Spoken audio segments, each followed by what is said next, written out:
দেওয়া হবে। তবে এইটুকু আমরা নিশ্চয়তা দিতে পারি, আল্লাহ যদি তার মেহরবানিতে আপনাদের দিকে আপনাদের ভালোবাসার সরকার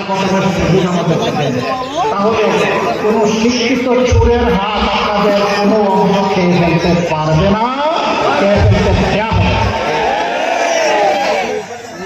এই দুঃখী বাংলাদেশে সম্পদ দূর করে কিছু লোক, কিছু রাজনৈতিক দুর্বৃত্ত এবং কিছু লোক জনগণের সেবক হয়ে এমন এমন কাজ করেছে যে তারা দেশের সম্পদ লুণ্ঠন করে বিদেশে প্রচার করেছে।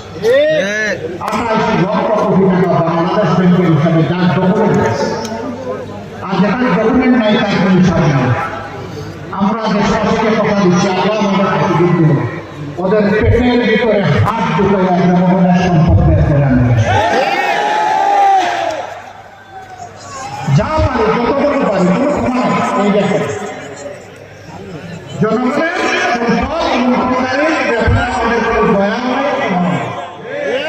এখানে আমরা কঠোর আপোষ, আর ভবিষ্যতের বার্তা হবে ফ্রম রাইট নাও। যেদিন এই সরকার শপথ নেবে, অতীতে যা করে চলতে করে দেখা যাবে, এখন থেকে কেউ আর কালো টাকার দিকে হাত বাড়াতে পারবে না। আমরা সম্মানের সাথে সকল পেশা, সকল শ্রেণী রাষ্ট্রের সেবক কর্মকর্তা কর্মচারীদেরকে বাঁচার পরিবেশ তৈরি করে। যারা ঝুঁকিপূর্ণ পেশায় দায়িত্ব পালন করেন তাদের স্যালারি হবে সম্পূর্ণ আলাদা। যিনি 9টা 5টা অফিস করেন, যার জীবনের কোনো ঝুঁকি নাই, নিরাপত্তার সাথে যে দায়িত্ব পালন করে আসেন, আর যে 24 ঘন্টা রাউন্ড থাকলো 2 চক্কার কুলারকে দায়িত্ব পালন করতে হয়, তাদের উপরের বেতন কাঠামো এক হওয়া চরম বেহিসাবি। আমরা অবশ্যই এটা দূর করি। ইনসাফ কায়েমের অর্থ এটা নয় যে সবাইকে সমান দিতে হবে। ইনসাফ কায়েমের মানে হচ্ছে সবাইকে তার ন্যায্য পাওনা দিতে হবে। ইনশাআল্লাহ আমরা সেটাই করবো, আল্লাহ যদি তৌফিক দেয়। সম্মানিত ভাইরা, এখন তো মাঘ মাস না, সাতক্ষীরা চৈত্র মাস, মাঘ মাস, তারপরে আজকে রোদ একটু কঠিন। আমরা দুঃখিত। আল্লাহ তাআলা এই ত্যাগের বিনিময়ে আপনাদেরকে দান করবেন। ইলেকশন হবে ইনশাআল্লাহ আগামী 12 তারিখ। 2টা ভোট আমরা দেব। সারা বাংলাদেশের জনগণের স্রোত তৈরি হয়েছে ন্যায় এবং ইনসাফের পক্ষে, পরিবর্তনের পক্ষে, বস্তা বস্তা রাজনীতির বিপক্ষে, দুর্নীতির বিপক্ষে, ফ্যাসিবাদের বিপক্ষে, জুলুমতন্ত্রের বিপক্ষে, মা বোনদেরকে বেইজ্জত করার বিপক্ষে, ইজ্জত দেওয়ার পক্ষে। কিছু মানুষ এই অবস্থা দেখে তারা মাথা গরম হয়ে গেছে। আরে ভাই, মাঘ মাসে এত গরম হলে চৈত্র মাসে কি করবা? ঠান্ডা থাকো। বাংলাদেশের যুবকেরা জানিয়ে দিয়েছে রায় দিয়ে, আমরা ইনসাফের সাথে আছি, আমরা পরিবর্তনের বাংলাদেশের সাথে আছি। সংস্কার যারা জানে প্রাণে চাই যে আমরা তাদের সাথে আছি। অলরেডি 5টা সর্ববৃহৎ পাবলিক বিশ্ববিদ্যালয়ের ছাত্রছাত্রীরা এটা জানিয়ে দিয়েছে। মাথা গরম হওয়ার কিছু কারণ আছে। যখন বিশ্ববিদ্যালয়ের একজন মেয়েকে জিজ্ঞেস করা হয় যে আপনি কেন ছাত্রছাত্রীকে ভোট দিলেন, বলে যে উই ফিল প্রাউড, কারণ ছাত্রছাত্রীরা আমাদের নিরাপত্তা নিশ্চিত করেছে। আমাদেরকে মানুষ জিজ্ঞেস করে আপনাদের বাংলাদেশটা কেমন হবে, আমরা বলি 4 বছর ডাকছে যেমন হয়েছে, আগামীর বাংলাদেশও কেমন হবে ইনশাআল্লাহ। রিসেন্টলি একজন মা, একজন বোন পোশাকে তিনি আমেরিকা, তাকে সাংবাদিক বন্ধু জিজ্ঞেস করেছেন আপনি কাকে চান আগামীর বাংলাদেশে? তিনি বলছেন জামাত। আশ্চর্য, আপনার এই পোশাক নিয়ে আপনি জামাত চান? তো জামাত যদি রাষ্ট্রের দায়িত্বে আসে, ওরা বলছে ক্ষমতায় আসে, তাইলে আপনাকে তো এই পোশাক করতে দিবেন? বলে করবো না, বলে যে অন্য পোশাক করতে হবে। তোমার তো আপনি কেন জামাতকে চান? বলে যে জামাত আসলেই দেশটা ঠিক হবে। জিজ্ঞেস করেন সাংবাদিক বন্ধু, জামাতের কোন জিনিসটি আপনার ভালো লাগে? কয় যে পুরা জামাতকেই আমার ভালো লাগে। This is reality of Bangladesh.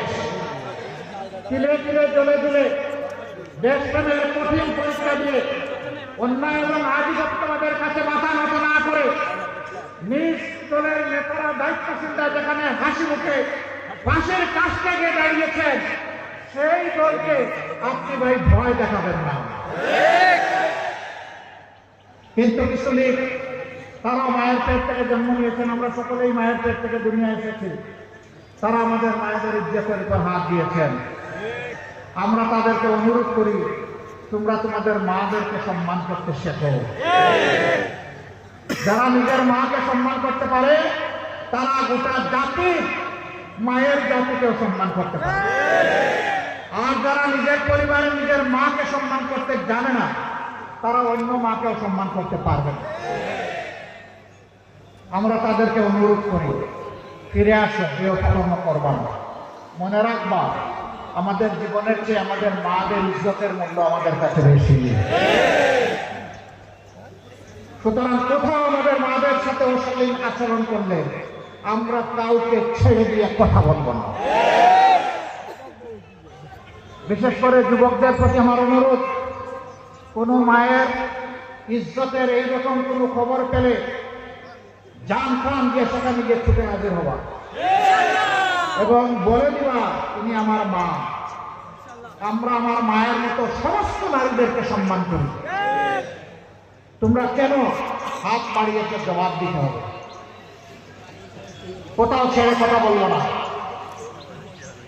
মাদেরকে আমরা স্পষ্ট বলি, ইনশাআল্লাহ ইনসাফের বাংলাদেশ যেদিন কায়েম হবে, ঘরে চলাচলে এবং কর্মস্থলে সর্বাগ্রে আপনাদের শতভাগ নিরাপত্তা নিশ্চিত করা হবে ইনশাআল্লাহ। এবং ইজ্জতের সাথে দেশ গড়ার কাজে আপনারা অংশগ্রহণ করবেন। কোনো অপপ্রচারকে পাত্তাই দেবেন না।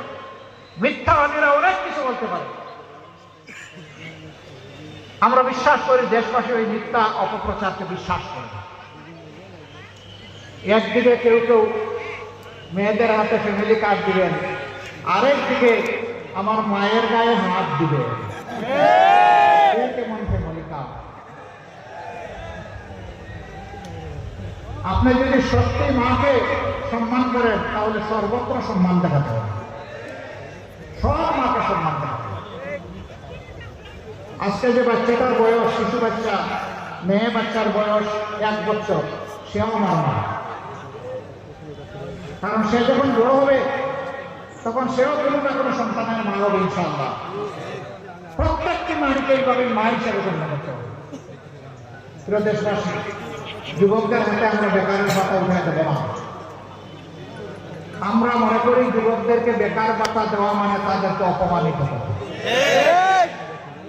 যুবকরা কারো বেকার ভাতা চায় না। যুবকরা সম্মানের সাথে লড়াই করে দেশ করতে চায়। সেই যুবকদের হাতকে ইনশাআল্লাহ দক্ষ নাগরিকের হাত, দেশ গড়ার কারিগরের হাতে আমরা পরিণত করবো ইনশাআল্লাহ। উপযুক্ত শিক্ষা এবং প্রশিক্ষণ দেওয়ার মাধ্যমে, এবং এর দায়িত্ব পালন করবে রাষ্ট্র। এরপরেই এই যুবকদের হাতে আমরা মর্যাদার কাজ করে দেব। তখন যুবকরা খুশি হয়ে বলবে, আমি এই দেশের একজন গর্বিত নাগরিক, দেশ গড়ার কাছে আমারও একটা অংশ আছে। সম্মানিত ভাইয়েরা, এই সাতক্ষীরা জেলা অনেক কারণেই সম্মানিত। এই জেলায় কাজী শামসুর রহমান সাহেবের মতো নেতা ছিলেন, অধ্যক্ষ মৌলানা আব্দুল খালিক রাহিমাহুল্লাহর মতো নেতা ছিলেন। আমরা তাদেরকে কবি মৌলানা রিয়াসত আলী রাহিমাহুল্লাহর মতো নেতা ছিলেন, আরো অনেকে ছিলেন। আমরা তাদের সকলকে গভীর শ্রদ্ধার সাথে স্মরণ করি। একটা ছেলের কারণে আপনারা আলহামদুলিল্লাহ গর্বিত। ক্রিকেট বিশ্বে আপনাদেরকে আলোকিত করেছে, বাংলাদেশকে আলোকিত করেছে মুস্তাফিজ, তাই না? এই ছেলেটাকে পার্শ্ববর্তী দেশ একটা ফ্রেন্ডলি ম্যাচে যেতে দিল। দেশের প্রতি, ক্রিকেটের প্রতি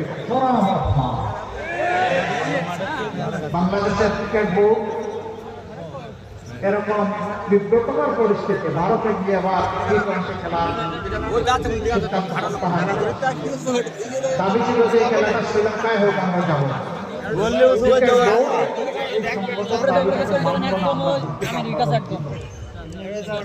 এখনো সময় আছে, আমরা অনুরোধ করি আপনারা আপনাদের সিদ্ধান্ত দুনিয়ার বহু দেশের ইতিহাস বিশ্বকাপ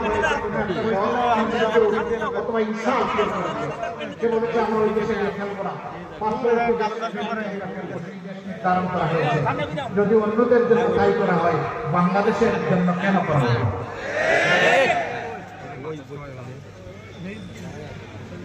দেশপ্রেমের নজির এবং সাক্ষ্য আমাদেরকে সর্বত্রই রাখতে হবে ইনশাআল্লাহ। আমরা আমাদের প্রতিবেশীদেরকে বন্ধু এবং প্রতিবেশী হিসাবে দেখতে চাই। আমরা তাদের সাথে উত্তম আচরণ করতে চাই, কিন্তু আমরা তাদের কাছ থেকেও উত্তম আচরণ আমাদের কথা চাই।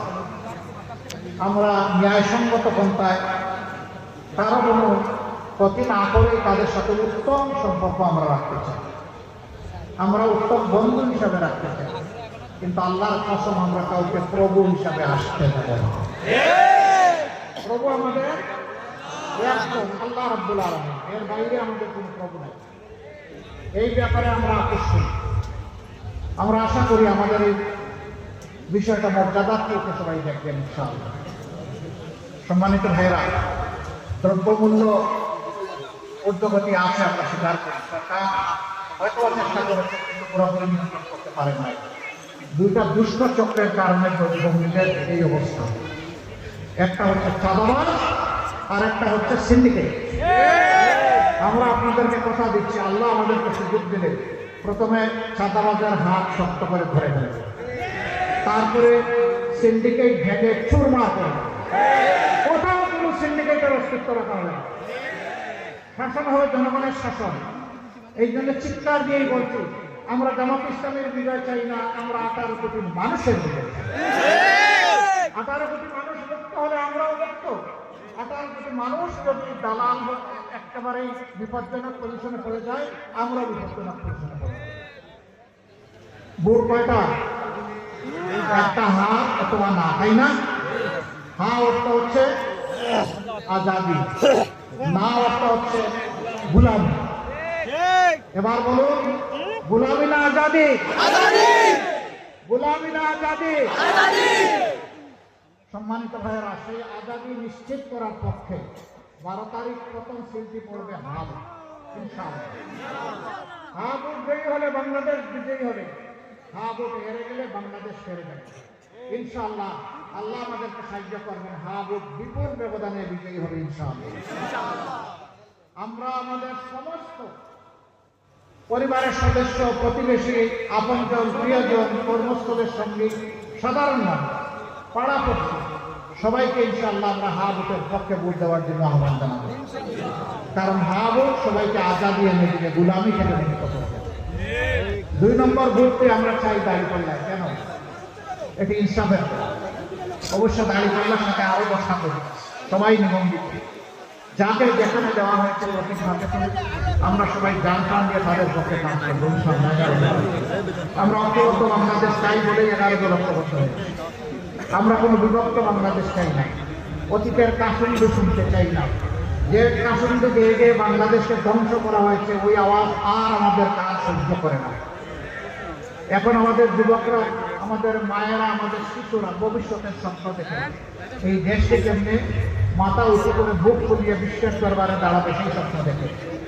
আমরা এই যারা স্বপ্নচারী তাদেরকে কথা দিচ্ছি, আপনাদের স্বপ্ন বাস্তবায়ন হবে আমাদের পবিত্র দায়িত্ব। আমরা বাংলাদেশে ইনসাফের ভিত্তিতে দিনের নির্দেশনার আলোকে এই দেশকে গড়ে তুলতে চাই পর্যায়ক্রমে ইনশাআল্লাহ। এখানে মুসলমানদের মধ্যেও আমাদের অনেক মতামত আছে, কিছু কিছু ব্যাপারে সবার মিলে না ইনশাআল্লাহ। আল্লাহ তাআলা সেই সুযোগগুলো সবাইকে নিয়ে বসে কমন ভোগ গঠন করে কিভাবে দেশ চলবে, এই দেশের জনগণকে কিভাবে সেবা দেওয়া হবে, সেই সিদ্ধান্ত ইনশাআল্লাহ নেওয়া হবে। সবাইকে বুকে টেনে নিয়েই আমরা ইনশাআল্লাহ করব। আমি 12 তারিখ ইনসাফের পক্ষে, ন্যায়ের পক্ষে, আধিপত্যবাদের বিরুদ্ধে, ফেসিবাদের বিরুদ্ধে শক্তভাবে মজবুতভাবে দাঁড়ানোর জন্য, জেগে ওঠার জন্য সাতক্ষীরাবাসীকে আহ্বান জানাচ্ছি। শেষ পর্যায়ে এসে যে 4 জন 4টা আসনে দেশবাসীর প্রতিনিধিত্ব করবেন, আগামী প্রসপারাস বাংলাদেশের প্রতিনিধিত্ব করবেন। সেই 4 জন ভাইয়ের হাতে আমরা একে একে ইনশাআল্লাহ ইনসাফের প্রতীক দাঁড়িয়ে পাল্লা চলে যাব। প্রথমে সাতক্ষীরা 1 আসন কালা কালারুয়া পাক্কেল রাখে, তাই না?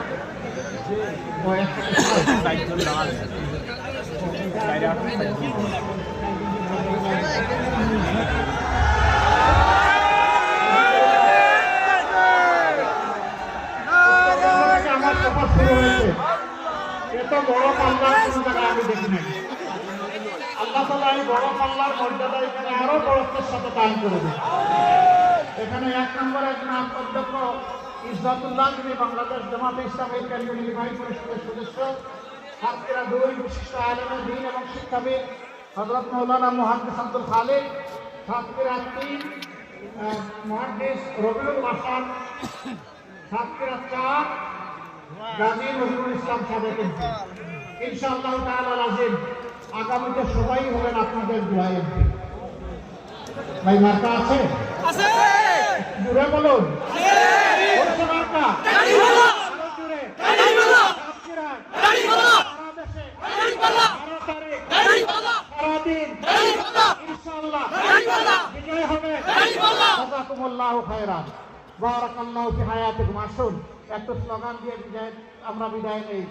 লিল্লাহি তাকবীর, লিল্লাহি তাকবীর, আল্লাহু আকবার, ইনকিলাব ইনকিলাব, জিন্দাবাদ জিন্দাবাদ, জিন্দাবাদ জিন্দাবাদ, ইনকিলাব ইনকিলাব, ইনকিলাব জিন্দাবাদ, জিন্দাবাদ জিন্দাবাদ। ওয়া রাহমাতুল্লাহ।